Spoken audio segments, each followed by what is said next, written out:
Saludos, buenas tardes. Empezamos en un par de minutos.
Perfecto, creo que ya se ve la presentación.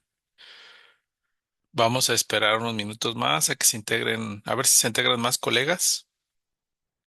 Vamos a esperar un minutito más.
Muy bien, pues si les parece bien, comenzamos. El día de hoy vamos a hacer dos cosas, básicamente. Una es revisar todo lo que el cierre de Apache Spark, que considero importante. Y es probable, no me han contestado los colegas de calendarios, pero es probable que no tengamos clase la próxima semana. Por lo tanto, la segunda cosa que quiero mostrarles es un video que acabo de subir a mi canal de YouTube, en donde recorté un pedazo de una clase del semestre pasado, en donde explico cómo hacer la actividad 2. ¿No? Aquí en ese está padre porque los colegas, los estudiantes del semestre pasado tenían errores muy similares a los que algunos de ustedes están teniendo. Entonces, ya intenté contestarles y sin embargo, el video que les voy a pasar el día de hoy, que acabo de subir hace un minuto, es, em, es una alternativa con la que pueden trabajar para que hagan el trabajo con Kafka que hace falta, ¿no? Entonces, yo, dado que nos vamos a ver hasta a lo mejor dentro de 15 días, si nos vemos la próxima semana, yo vuelvo a repetir esto, pero yo no me quiero arriesgar a que ustedes no tengan el ejemplo paso a paso de cómo hacer la actividad 2. Entonces, lo que subí a YouTube es eso, justamente cómo hacer esa actividad paso a paso considerando el escenario eh, m- más fácil de replicar, ¿no? Porque tenemos varios escenarios, pero yo agarré el escenario de Vagrant con VirtualBox y ese es un escenario muy universal, vamos a decirlo así. O sea, funciona en Linux, funciona en Windows, funciona en Macs con Intel. Es decir, obviamente en donde no va a funcionar es en las Macs con Apple Silicon M1, M2, M3, M4 o M5, ¿verdad? Pero bueno, ya, o sea, es imposible hacer todas las combinaciones de todo. Sin embargo, la buena noticia es que si a ti ya te funciona el Big Data portable en Mac M1, M2, M3, M4, M5 y o en alguno de los otros escenarios, lo que te muestro en el video, en la última parte, es exactamente igual. Es decir, la primera parte del video que les voy a dejar al final de la clase de hoy es cómo instalar con Vagrant, ¿no? Y cómo ejecutar, cómo descargar el código que necesitas descargar para que se ejecute todo de una manera mucho más fácil, ¿no? Entonces, digamos que trato trato con este video de YouTube que acabo de subir, trato de apoyarlos en a todos a los que no les está funcionando el Big Data portable, que tengan una alternativa adicional, ¿no? Sí, o sea, lo que está en el video de YouTube es funcional en Windows, en Linux y en Mac Intel, con procesador Intel. Ahí puedes hacer lo que está en el video. ¿Por qué? Porque los requisitos son instalar VirtualBox. Ahorita solo funciona con ese software de virtualización, VirtualBox y Vagrant.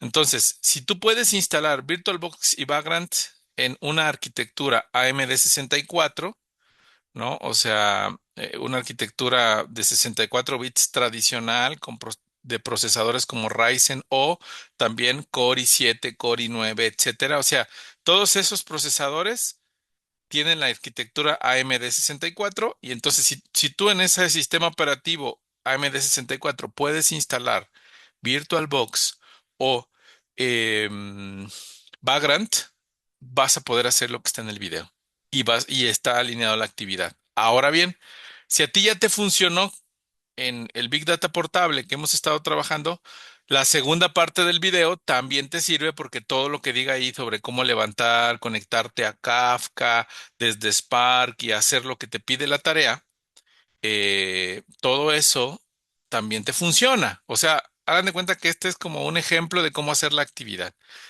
Me tengo que decantar por algo y además como no tenía video tan claro con lo de Vagrant pues aproveché lo de Kafka que a algunos les ha dado problemas.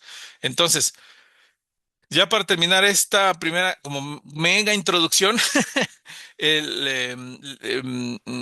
error más común que creo que no dije en el foro cuando me preguntaron, pero el error más común con Kafka es que tú descomprimas el, el Big Data portable en, en un subdirectorio, en lugar de hacerlo directamente en D o en C. Si lo haces en el escritorio, si lo haces en un subdirectorio más o menos profundo, ni tanto a veces en el segundo o tercer subdirectorio, las rutas se hacen tan grandes que ya no funciona Kafka, por más que le hagas. Entonces, trata de moverlo a BDP, no, D dos puntos BDP, ahí lo pones. O sea, ahí se pone y ya, eso puede funcionar. Y el otro problema que hemos detectado es que si tu nombre tiene un espacio, tu nombre de usuario tiene un espacio, ahí tampoco va a funcionar porque estamos intentando internamente ejecutar un comando y ese comando no se puede ejecutar porque hay un espacio. Entonces, esas dos son los grandes errores. Pero si aún así, o ya te desesperaste o quieres probar una alternativa que ya jale, el video de YouTube que te voy a dar hoy al final es mucho más, casi es más probable, es mucho más probable que funcione. Nada más tienes que instalar VirtualBox y Vagrant, porque esto lo que hace es baja una imagen de VirtualBox que ya está lista, configurada y todo lista para usarse y ya nada más sigues los comandos que te indico ahí y se levanta todo, ¿no? Entonces está mucho más fácil. ¿no? Necesitas 10 gigabytes de almacenamiento, ese es el único problema. Ahí en la unidad en donde vas a estar trabajando, porque la máquina virtual ocupa mucho espacio, porque está toda preconfigurada, pero eso va a funcionar en cualquier sistema operativo. Entonces, lo que estás bajando con Vagrant es una máquina virtual de Linux, pero no importa que no tengas Linux en tu computadora, porque lo que estás haciendo es usar una máquina virtual para eso. Tras bambalinas estás usando una máquina virtual. Entonces, va a funcionar en procesadores Intel y en procesadores Ryzen, ¿no? AMD Ryzen y estos. O sea, esos son en donde, el único lugar donde va a funcionar. Puedes tener Linux, puedes tener Windows, puedes tener Mac, pero de procesadores Intel, ¿no? Con esta arquitectura AMD 64. Bien, eso espero que les ayude. Todavía tenemos tiempo. Ay, se me olvidan los foros, pero anoche ya me puse otra vez a contestar foros y porque me avisaron ahora en la semana que los vi cuando se me descompuso mi coche. Por cierto, una disculpa y un agradecimiento por este cambio tan repentino. Yo venía en camino y bueno, ma- pero ya todo está bien. Fue algo momentáneo. Y bueno, bien, entonces si les parece bien, vamos a acabar la clase de Spark y al final les paso el video de YouTube con lo que hace falta para hacer la actividad 2. Ya subí, también me pidieron todos, ya subí el, la tarea a la documentación, porque me la estuvieron pidiendo, ya me habían dicho y se me había pasado, ya la subí a la plataforma, deberían de verla ya. Ahí en la sección de documentación, creé un subdirectorio que se llama Actividad 2 y ahí puse, incluso para no arriesgarnos, exporté a PDF el Word y ya pueden bajar un PDF y ver la actividad, ¿no? Porque luego el Word se queda con los permisos bloqueados y luego ya ni te deja, ¿no? Entonces, bueno, esa es como otro pendiente que tenía con ustedes. Entonces, vamos a continuar. Em, Vamos a dar la revisión final de Spark, nada más para llegar hasta todos los detalles que nos habían hecho falta. Ya saben, Spark es una tecnología que hemos estado platicando, súper versátil, que de las grandes maravillas que yo le identifico a esta plataforma es su versatilidad en fuentes de datos, ¿no? O sea, sin lugar a dudas, el hecho de que te puedas conectar a Elasticsearch y al mismo tiempo a un Parquet y al mismo tiempo a PostgreSQL y hacer consultas que mezclen las tres cosas, es para mí una de las maravillas de Spark muy útiles, ¿no? Ya Spark, el tema de Big Data ha evolucionado mucho y sin lugar a dudas ya hay competencias interesantes, ¿no? O sea, sin lugar a dudas, sí, ya no diríamos que Spark es el único, aunque todavía podemos decir que es uno de los más importantes, ¿no? Está Koala, ¿no? Está DocDB mismo, aunque no haces clusters, pues sí puedes tener gran capacidad. Pero bueno, Spark sin lugar a dudas es una referencia todavía muy importante. Ahora bien, hemos estado hablando de lo que es una aplicación, que es un programa que usa al framework Spark para analizar datos en un entorno distribuido, ¿no? Eso es una aplicación. Entonces, podemos considerar que tenemos un gran volumen de información, ¿no? Y lo que nos va a permitir Spark es, digamos, la aplicación de Spark nos va a permitir distribuir estos datos entre múltiples computadoras para ese procesamiento paralelo, ¿no? Y distribuido. Entonces, la aplicación se suele escribir en Scala, Python, Java, R, ¿no? Estos son de los lenguajes principales en los que podemos escribir esta pieza de software, ¿no? Y bueno, aquí pasan dos cosas que no hay que olvidar y que ya las hemos estado repasando, que de alguna manera son relevantes, ¿no? Lo que hace Spark son transformaciones y acciones, ¿de acuerdo? Y pues las transformaciones lo que hacen es modificar los datos, seleccionas columnas, filtras información, combinas conjuntos de datos y pues lo que pasa es que estas operaciones no generan el resultado de forma inmediata, sino lo que pasa es que establecen un plan de cómo se van a modificar los datos, ¿no? Y las acciones Ahora sí, activan toda la ejecución, pero una vez que esa ejecución haya sido optimizada, ¿no? Entonces tú vas pidiéndole cosas, esta cosa va armando un mapa de lo que tiene que hacer y al final la acción los ejecuta, ¿no? Y bueno, eso es Spark. Después tenemos las sesiones de Spark, ¿no? Aquí acuérdense que mencionábamos que la sesión de Spark lo que hace es que es el medio a través del cual yo me voy a comunicar con con toda la infraestructura de Spark. Miren, normalmente se crea una variable y es esa variable la que nosotros usamos para ejecutar cosas con el motor de Spark, ¿no? También hemos hablado que tenemos trabajos, jobs, ¿no?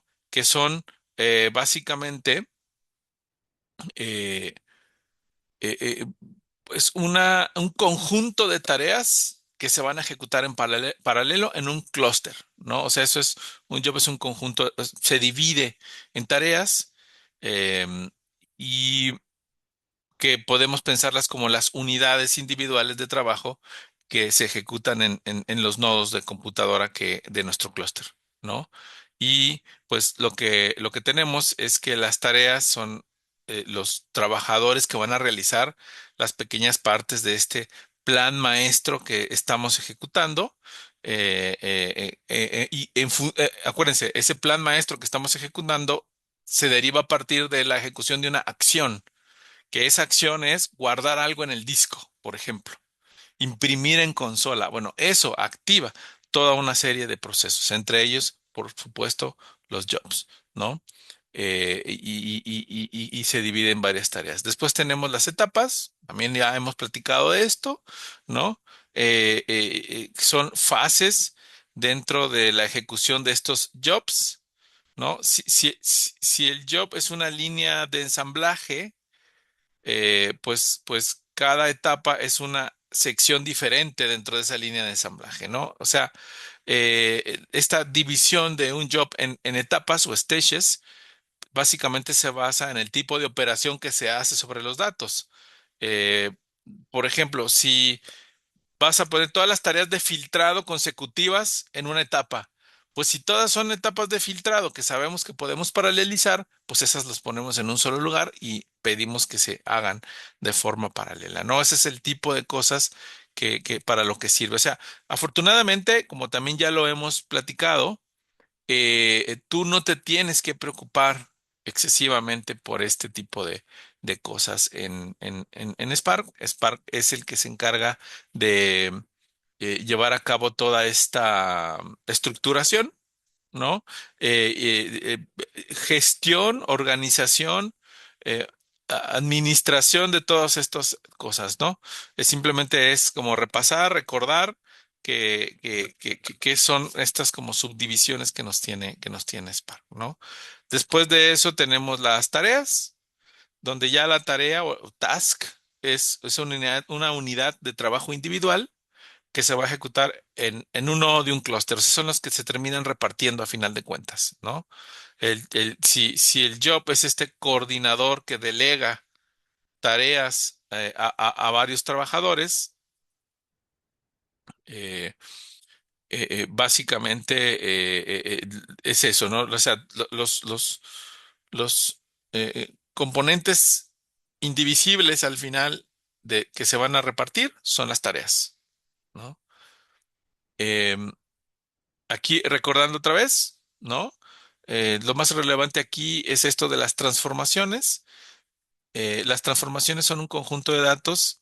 em, Perdón, una transformación lo que va a hacer es tomar un conjunto de datos y convertirlo en otro conjunto de datos, siempre respetando la inmutabilidad. ¿Se acuerdan que creo que es otra cosa muy importante de Spark que no hay que olvidar, ¿no? Y es el tema de que el secreto de que Spark sea muy capaz de recuperarse a los fallos de un clúster, que por cierto siempre van a estar muy sujetos a errores y son potencialmente, puede haber errores potencialmente, es el hecho de contar con los datos en su estado original, ¿no? Los datos en un estado que se llama aquí inmutable.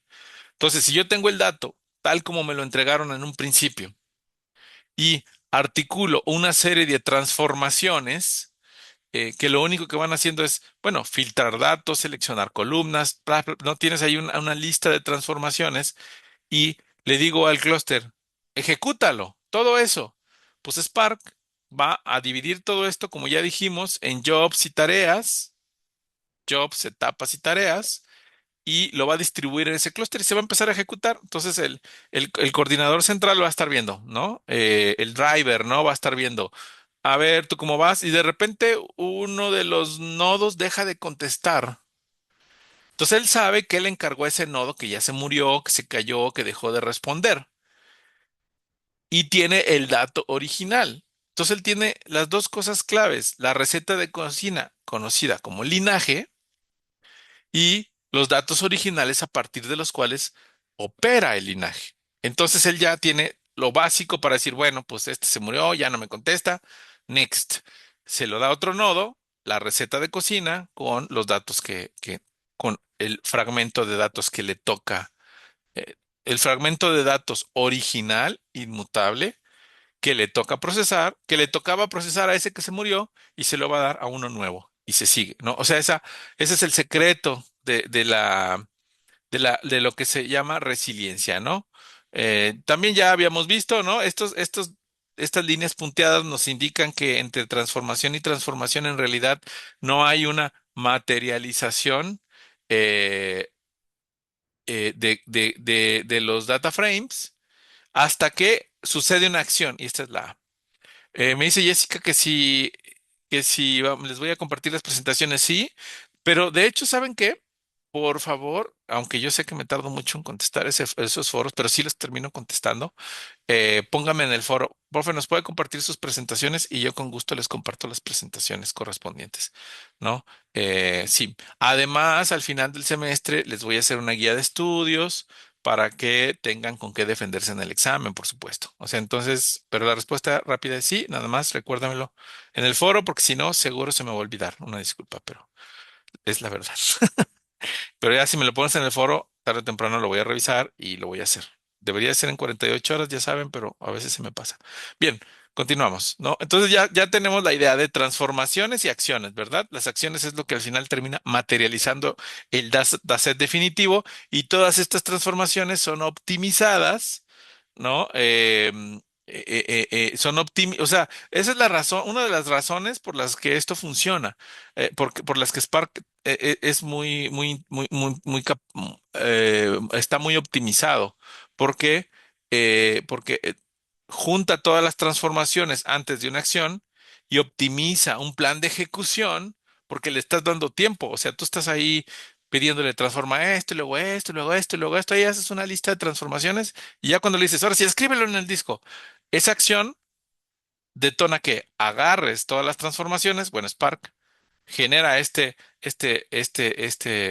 grafo dirigido de todas las transformaciones que tienen que ser, las optimiza y ejecuta una versión optimizada de lo que le pediste, ¿no? Y por eso Spark pues, es tan eficiente, ¿no? Y ahí tenemos ejemplos, ¿no? Y es pues la resiliencia, pues ya la hemos platicado, precisamente es por esta em, esta estrategia lazy que tiene Spark de no ejecutar inmediatamente las cosas. Por ejemplo, un ejemplo de lo mismo que no es lazy es Pandas. En Pandas tú vas escribiendo un select, un filtro, todo eso, lo que aquí se llaman transformaciones, un group by, un filter, un select, todo eso, un join, en Pandas los va haciendo inmediatamente. Pandas no es lazy. Spark te dice que lo hace. Hey, Simón, claro, ya lo hice, sí, pero en realidad los está acumulando y es hasta que ejecutas una acción que es un save, guárdalo a Parquet. En ese momento optimiza y, y lo ejecuta. Y entonces la resiliencia se deriva de ahí porque yo ya tengo esta receta de cocina y esa receta de cocina la puedo recuperar y tengo los datos inmutables originales y entonces me recupero de cualquier falla porque tengo lo básico para reconstruirme. Después tenemos estos RDDs, que en el fondo son el concepto, digamos, innovador de Spark, ¿no? Porque en el fondo estas estructuras de datos son las que hacen que Spark funcione, ¿no? Son estructuras de datos paralelas y distribuidas que manifiestan esto que les acabo de explicar, ¿no?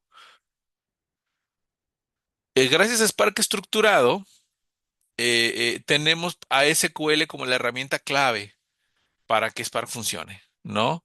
Y ahí está, ¿no? Esto ya lo habíamos visto también. Creo que es simplemente nos estamos despidiendo de Spark en esta clase, entonces quiero revisar todos los temas ya para ahora sí irnos a las demás clases, ¿no? A los otros temas que nos faltan. Pero bueno, tenemos el tema de transformaciones y acciones, ¿no? Esta parte de la inmutabilidad, imagínate que tienes ahí un congelador lleno de pizzas congeladas. Ese es un poco la idea mental de la inmutabilidad, es la idea mental de la inmutabilidad, porque si necesitas hacer más pizzas, simplemente vas al congelador y ya está lista ahí desde cero. Ya lo único que tienes que hacer es diseñar las transformaciones, que esto podría ser calentarlas en el horno de microondas, pero y la acción es ya servir la pizza, ¿no? Entonces tú puedes planear y decir, ahí tengo los hornos, todo bien. Sírvelas. En ese momento vas por la pizza, la partes en pedazos, las distribuyes, ¿no? En el las distribuyes en los recursos que tengas disponibles y las tareas, el driver es el que se encarga justamente de esas dos cosas, apoyándose en el Cluster Manager, pero al final de cuentas el driver es el que coordina tanto tareas como recursos, ¿no? Y ya entrega la pizza, ¿no? Ahí están los ejemplos. Creo que hasta ahí más o menos nos habíamos quedado las últimas clases, ¿no? O sea, es un repaso muy general de lo que es Spark. Eh, y bueno, fíjense, aquí usando Spark, comparando Spark del RDD versus el Spark estructurado para valorar lo que ganamos, nos podemos dar cuenta aquí que, pues aquí yo tenía que decirle, a ver, crea un RDD paralelo y le manda las tuplas, ¿no? O sea, se recuerda mucho a lo que hacíamos con HDF con MapReduce, ¿no? Y HDFS, que creabas las tuplas y luego las paralelizabas y luego empezabas a hacer operaciones MapReduce, ¿no? Pero esto, pues, era, si bien es cierto, la versión original de Spark, pues seguía siendo difícil de asimilar y tenías que diseñar explícitamente los em, algoritmos en la perspectiva funcional MapReduce, ¿no? Entonces podía llegar a ser muy lejano y digamos, hay una gran curva de aprendizaje. El verdadero boom de Spark vino cuando Spark se convirtió en un framework estructurado, ¿no? Bueno, aquí seguimos ya imprimiendo el resultado ejecutamos un collect y ya se imprimen los resultados, ¿no? Se ve como hasta antiguo.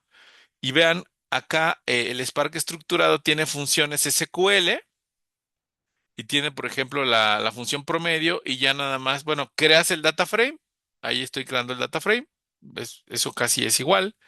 Pero la forma en cómo lo resuelvo es una forma que hasta podemos leer, ¿no? O sea, group by name, agrégalo por el promedio de edad, ¿no? Y entonces, todo esto es igual a esto. ¿No? Y yo diría, pues hasta más bonito, más elegante, ¿no? Entonces, esto parte podríamos decir que es una transformación, no lo hace, aunque cree la variable, deja ahí una promesa, ¿verdad? Y la promesa se manifiesta cuando le dices, muéstrame los datos. Y ese show lo que hace es ahora sí, agarra la lista de transformaciones, optimiza en un plan de ejecución, distribuye en paralelo y lo ejecuta. Y al final te muestra ya el resultado final. Pero esto es mucho más fácil, Spark estructurado, es mucho más natural que, digamos, el concepto de resiliencia. Y bueno, ahí está, ¿no? A final de cuentas, los RDDs siguen existiendo. Tú indirectamente sigues haciendo MapReduce, solo que ahora tienes una capa de abstracción basada en SQL, por ejemplo, basada en data frames y datasets. La diferencia entre el data frame y el dataset es que el dataset solo funciona en lenguajes fuertemente tipados como Java o Scala, ¿no? En donde tienes tipos de datos y el data frame es lo mismo, pero más flexible. En esencia es lo mismo, nada más es en donde está ejecutándose, por decirlo así. Y ya, ¿no? Así vemos nosotros este tipo de trabajos, ¿no? Ese tipo de conjuntos de datos representados. Es un data frame, es una tabla, ¿no? Es un conjunto de datos que tiene metadatos sobre el tipo de dato. Pues obviamente en SQL sí hay tipos de datos y no importa que estés en Python, aquí hay una estructuración basada en tipos de datos y en tablas, ¿no? Y ves, tiene renglones y columnas, variables, características, atributos, como le quieras decir, ¿no? Y hay tipos de datos, pues básicos, tipos de datos byte, shorts, integer, longs, float, etcétera, ¿no? Y hay complejos, ¿no? Tenemos datos de tipo binario. ¿Cómo se llaman los de tipo? Bueno, se me olvidó. Pero bueno, datos binarios, timestamp, dates, arreglos, estructuras, etcétera, ¿no? Y em,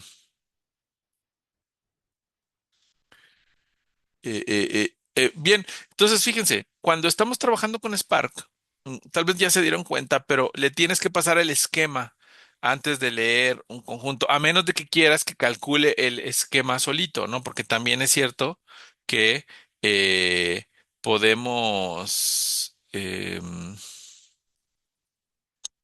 también es cierto que podemos em, pedirle a Spark cuando va a leer un data frame que no tiene tipos de datos, cuando va a leer un dato, por ejemplo, un CSV, que infiera el esquema. O sea, claro, solo que es más costoso, porque él tiene que recorrer los datos en función del contenido de los datos en el conjunto de datos va a adivinar o inferir el tipo, ¿no? Pero tú podrías, si quieres que esto sea muy eficiente o si tu conjunto de datos es muy grande, es un big data ya muy real, entonces puedes transferirle el esquema y hay varias maneras. Puedes crear el esquema con programación orientada a objetos tradicional o tiene un Data Definition Language que puedes en una cadena de texto poner este formato tipo SQL, ¿no? Tipo, eh, como lo harías en SQL Server o en Oracle, ¿no? Y ya, mira, autor de tipo string, título de tipo string, página de tipo entero.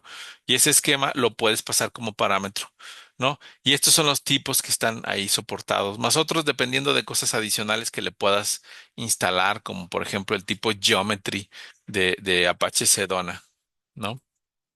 Entonces, lo que tenemos es que Spark básicamente ya soporta SQL, ¿no? A un nivel ANSI, o sea, es el SQL que correría y ejecutaría en un motor de base de datos, pero sin el motor de base de datos. Eso es como lo interesante. Entonces, tú podrías ejecutar un query SQL a um, a una base de datos no SQL tipo Elasticsearch, ¿no? O a un directorio con documentos JSON o CSV, ¿no? O sea, eso es lo que tú podrías hacer eso con este SQL, ¿no? Entonces, es que hoy día esto ya es bastante común, lo tenemos también en una tecnología llamada Trino, en Amazon Web Services se llama Athena, ¿no? Hay muchos ya tecnologías que voltearon a ver lo que hizo Spark y también siguen existiendo algunas hasta optimizadas en ciertos aspectos, ¿no? Spark sigue siendo como la herramienta más versátil y completa, pero hay herramientas que hacen muy bien la parte que les toca, ¿no? Como Trino también me han dicho que es muy rápido, ahí la tenemos en el laboratorio y es lo que usamos para una parte del lago de datos, ¿no? Bueno, es tan estándar que lo puedes consultar a través de conectores JDBC o DBC y conectar a herramientas de inteligencia de negocios como Tableau, Power BI, Talent, ¿no? Bases de datos de todo tipo, ¿no? Y bueno, a final de cuentas, Spark, digamos, soporta eso y es importante saberlo, ¿no? Ahí está. ¿no? O sea, está Spark. Esto es, digamos, lo interesante. No, no hay muchas bases de datos hoy día que soporten esto. La tecnología más cercana que se me ocurre viendo esto es Trino, ¿no? Esto del AWS Athena es algo muy similar, porque básicamente tienes una capa SQL que está conectada a tablas de otros motores, a directorios de documentos JSON, a Avro, Parquet, otros formatos Big Data, ¿no? Como ORC. Y, y a través de conectores, tú puedes conectar otras tecnologías ya más tradicionales desde el punto de vista en el uso de SQL o directamente tú hablarle SQL desde tu aplicación, ¿no? Entonces, esa es como la parte bonita, ¿no? Y es así como spark.sql y ahí le pones select asterisco from my table y eso va a funcionar, ¿no? Eso es lo padre de Spark, que no hay mucho secreto. Bien, entonces, otra cosa, o sea, en esta materia no, perdón, esta clase no pretende enseñarles aquí ese machine learning, porque ustedes ya tienen clases de eso, ¿no? O van a tener clases de eso. Más bien es enfocar el tema de estas clases em, desde cómo se usan en Spark, ¿no?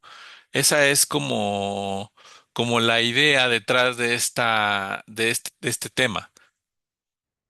Em, ya saben, tenemos clasificación y regresión, que por cierto, en la clase que viene, que también me toca darles, vamos a ver algo de regresión, ya como desde R, ¿no? Desde los conceptos en general, pero bueno, digamos que el aprendizaje supervisado puede estar dividido en estas categorías: clasificaciones, regresiones, clasificación binaria, ¿no? Em, Cuando las etiquetas son discretas, se llama clasificación supervisada, y cuando las etiquetas son continuas, se llama un problema de regresión. Digamos, en ciencia de datos así lo vemos. En estadística, pues no le dicen así, ¿no? Esto está usando más bien terminología de científico de datos, ¿no? Em, pero bueno, a final de cuentas, no es difícil imaginarse que tienes una Y, que es una variable dependiente que tú quieres predecir. Si esa Y es categórica, se le llama clasificación supervisada, y si esa son valores continuos, se le llama regresión. Pero en esencia, lo que quiere hacerse con esa Y es que las variables independientes, las X, buscar patrones.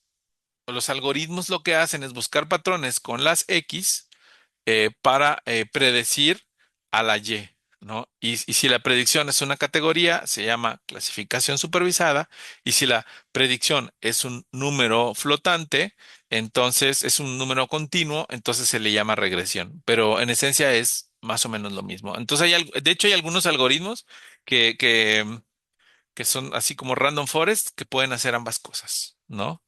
Entonces, básicamente, ¿es perro o es un gato? Eso es una categoría, ese es un problema de clasificación.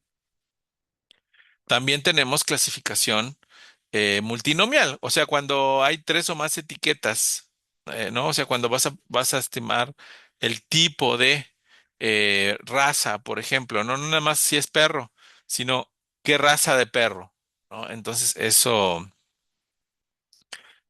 también es posible con Machine Learning. Esto lo van a ir aterrizando, ¿no? Ya los problemas de regresión lo que buscan es predecir un número continuo, no la etiqueta, ¿no? O sea, básicamente, eh, este modelo puede predecir, por ejemplo, me puedo ir hasta el 90. La línea es el modelo que vamos a extraer de todos estos datos, y ese modelo me va a permitir moverme en estos em, ejes hasta cualquier valor, y podré ver qué me dice el modelo de acuerdo a la temperatura. La temperatura viene a ser la X, la variable independiente, la que provoca la venta de helados, ¿no? O sea, ahí hay una relación. Determinar que esto sea verdad es otro problema, pero digamos que supongamos que esto está validado, ¿no? Que la temperatura es la que produce las ventas de helados. Entonces, eh, Este modelo nos permite estimar las ventas de helado en función de la temperatura, aunque yo no tenga datos de una temperatura en concreto, ¿no? Entonces, se puede hacer. Esa es, esa es la idea detrás del problema de regresión. Y Spark, entonces es así como que el problema general, ¿no? De la clasificación supervisada y la regresión. Y hay algoritmos específicos, ¿no? Como la regresión lineal, que el uso típico son las regresiones. Este es el que vamos a ver en la siguiente clase, la regresión logística, que son lo mismo pero con clasificaciones, con categorías. eh, o sea, la regresión logística es es curioso porque en el nombre dice regresión, pero en realidad es un clasificador. Es clasificación supervisada, no regresión, aunque se llame así. Después tenemos los siguientes tres, ¿no? Algoritmos de árboles de decisión, gradient boosting, random forest. Estos tres hacen tanto clasificación como regresión, son muy versátiles. Naib Bayes hace clasificación y Support Vector Machines hace clasificación, ¿no? Entonces, esos son los algoritmos disponibles. Y el aprendizaje no supervisado pues es muy bonito. El aprendizaje no supervisado es, yo no tengo variables independientes, perdón, no tengo, disculpen, no tengo variables dependientes, no tengo la Y, no tengo etiquetas, o sea, solo tengo un bonche de datos. ¿No? Y yo quiero que un algoritmo busque, encuentre de manera natural las agrupaciones que hay en esos datos. Obviamente, detrás de todo esto hay problemas como la definición de similitud, por ejemplo. Es decir, ¿cómo puedo yo traducir que algo se parece a otra cosa, ¿no? Pues eso que hay, puedes hacer un doctorado nada más en estas métricas de similitud y etcétera, ¿no? Entonces, por ejemplo, en el caso de Camedias, la similitud típicamente se mide a partir de la distancia euclidiana, ¿no? Entonces, usando la distancia euclidiana, tú podrías, si dos puntos están muy cerca, entonces tú puedes decir que esos dos puntos se parecen, ¿no? Que son similares, y entonces los voy a considerar hermanitos, ¿no? Pero eh, hay una condición, ¿no? De hecho, aquí está bonito porque si se fijan, aquí es X1 y X2, ¿no? O sea, ahí no hay una Y. Pero está bonito porque van más o menos de -3 a 6 la X1 y de -2 a 6 la X2. Quieren decir que son variables que están en la misma escala. Entonces, en K-medias necesitas pasar las variables todas a la misma escala a través de una estrategia de normalización. Porque si imagínate que tú tienes salario y peso, entonces va a valer más una persona que gana, por decir algo, 1,000 pesos más. Entonces, es decir, vamos a estar haciendo una especie como de agrupación basada en una sola variable, porque la distancia que va a calcular, las distancias de pesos van a estar en el orden de las decenas, mientras que eh, la escala de la variable de salario va a estar en el orden de los miles. Entonces, un pequeño salto en el salario va a considerarse muy diferente a diferencia de la variable peso, que ahí, como son kilos, pues eso va a tener un problema. Entonces, ¿cómo se resuelve ese problema en K-medias? Normalizas las variables antes de ejecutar K-medias, ¿no? Y eso lo que te va a permitir es justamente estandarizar las variables y ahora sí poder medir distancias euclidianas, digamos, de manera más justa. Y de algoritmos de clustering está K-medias, que si tú aplicas K-medias en un problema, nadie te va a criticar y más si es un problema de Big Data, lo vas a resolver y vas a dar un buen resultado, ¿no? Esa es como la apuesta segura, si quieres verlo así, ¿no? Y bueno, además hay otros, ¿no? Como los modelos de mezclas gaussianas, que ya consideran una distribución normal, ¿no? Y otros algoritmos, ¿no? El LDA, etcétera. Muy bien, entonces, ya para ser más específicos, Spark tiene dos bibliotecas, el Spark MLlib y Spark.ml. Y MLlib ya no hay que usarla. Yo pienso que en la versión 4 ya ni ha de existir, ya estaba en proceso de salida desde hace ya un par de años, entonces quiere decir que esto ya es probable que no exista y Spark.ml es la nueva interfase para hacer Machine Learning. Y lo que hicieron básicamente es em, enfocarse en alinearlo a Spark estructurado, ¿no? O sea, si se dieron cuenta, ya era muy fácil pasarle un data frame a estas transformaciones y generaba otro data frame y tú podías de manera muy natural hacer estas combinaciones, ¿no? O sea, por un lado tienes el transformer, que acepta un data frame y regresa. Fíjense, esto es pregunta de examen. No sé si ya se los había dicho, pero si no se los recuerdo. Esto es pregunta de examen. El transformer acepta un data frame y regresa un data frame con una o más columnas agregadas. O sea, los transformers agregan columnas normalmente o también filtran datos, ¿no? Entonces, con la finalidad de preparar los datos para hacer el entrenamiento, para generar nuevas predicciones basadas en el modelo previamente entrenado, cuenta con el método transform. O sea, el método que hace la tarea de un transformer es el transform. Ese no está difícil, fácil, te acuerdas, ¿no? ¿Qué hace? Agrega columnas, ¿no? Ok. Después está el estimador. Aquí ajusta los parámetros de la regresión, del random forest, ¿no? Y lo hace a través del método fit y regresa a un modelo, ¿no? Ya ajustado, que a su vez ese modelo es un transformer. ¿No? O sea, ok, entonces ya una vez que ajusto los datos, convierto el modelo en un transformer, ¿no? Pero el estimador usa el método fit, ¿no? Y tiene sentido porque voy a ajustar el modelo a partir de los datos. Y el pipeline organiza una serie de transformadores y estimadores en un solo modelo. Los pipelines son estimadores. La salida del fit del pipeline es un modelo que es un transformador, que al final va a transformar datos, ¿no? O sea, el pipeline es un estimador que regresa un modelo.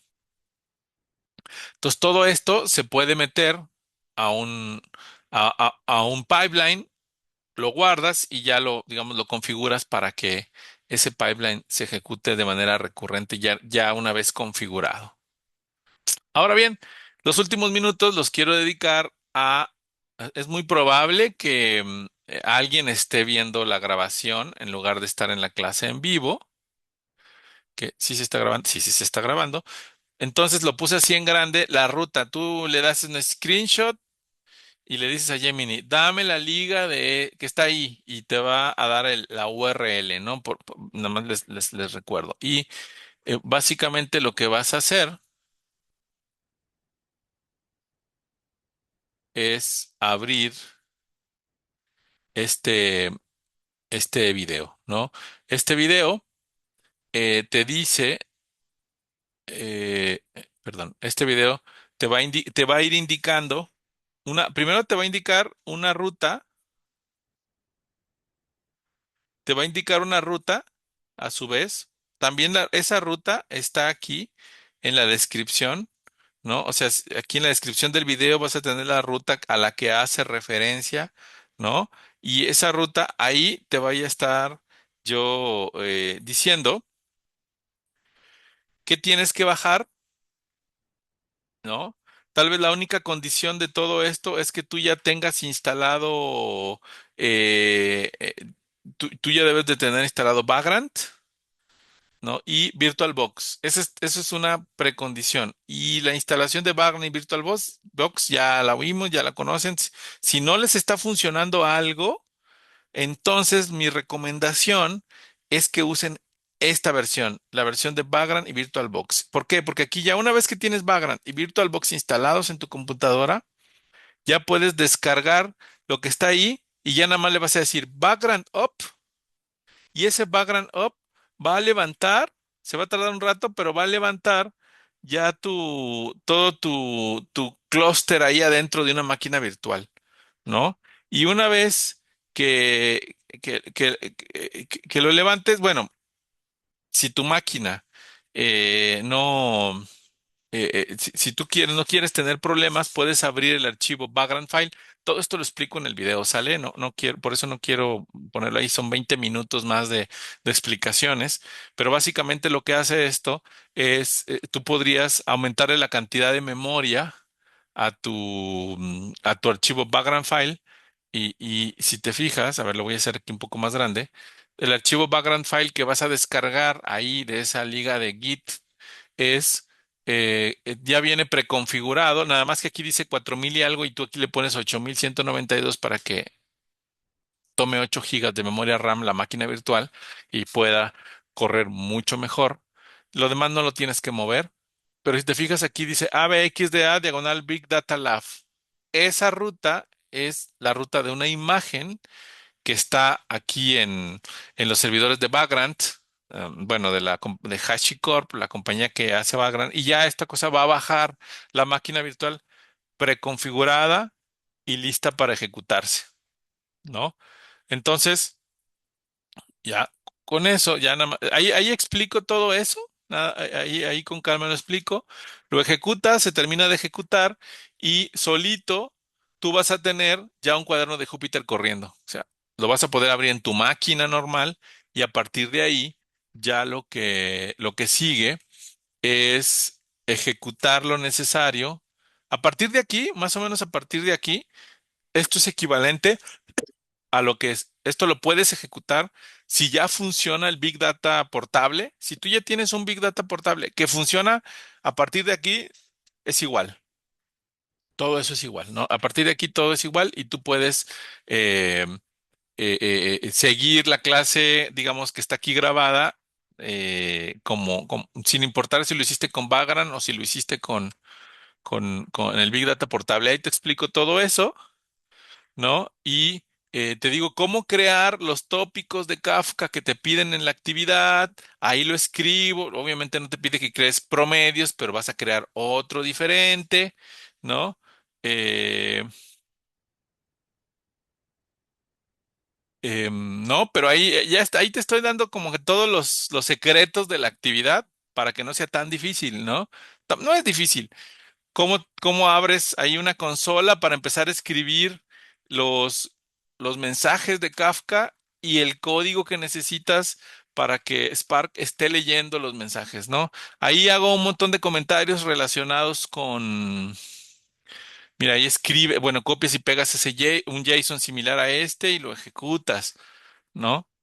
Y ahí, ahí simplemente vas ejecutando el Spark. Entonces, eso es una actividad, digamos, es un ejercicio. Ahí los colegas del semestre pasado me estaban haciendo preguntas, también quedaron grabadas y ahí ya las subí para que ustedes tengan una herramienta al alcance, un video que les ayude a resolver muchas dudas de cómo hacer la actividad con Kafka, ¿no? Eso creo que en esencia eso es lo que pretendo al compartirles esto, es que ya puedan ejecutar, hago un montón de comentarios, véanlo.